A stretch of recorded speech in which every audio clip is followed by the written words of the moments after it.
Get ready for another video in Alex's garage.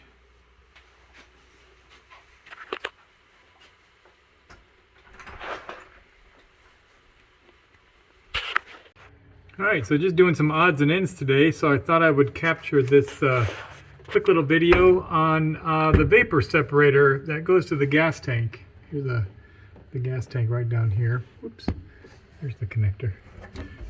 Anyway, this vapor separator on the 77 is connected on the top. There's a little flange with a little speed nut on the back, and then right down here you can see it's connected with a this little screw right here is connected to the side.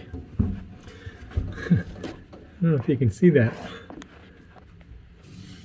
There's on the 77 there's a lamp on the side. It's a little running light, and it has a bolt right there, and there's a little, like a flange, that connects from that bolt to this piece right here. So that's where that connects.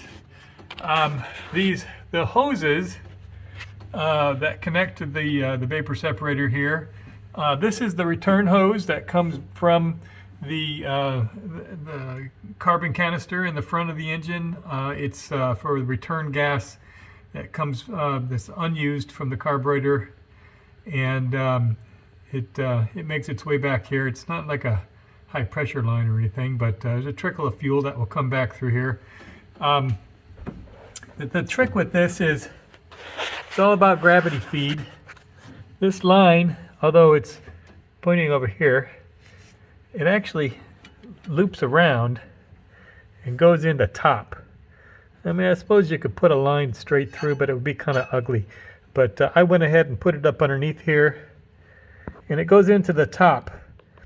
This is a baffle that has some carbon in there and whatnot. And then, if there's any fluid that comes out, it'll come out the bottom and track down into the fuel tank right here. And you can see there's a little connector right there. So that is the vapor separator on a 1977 MGB. If you have an older model or a different model, please put in the comments how yours is connected. I know some of them don't use slip-on connectors. Some of them are actually screw-on connectors.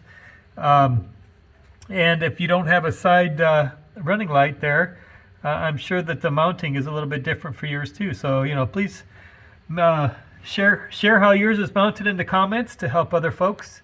And I hope this helps someone out. It's just one of those things that you have to finish up with when you're putting your car back together.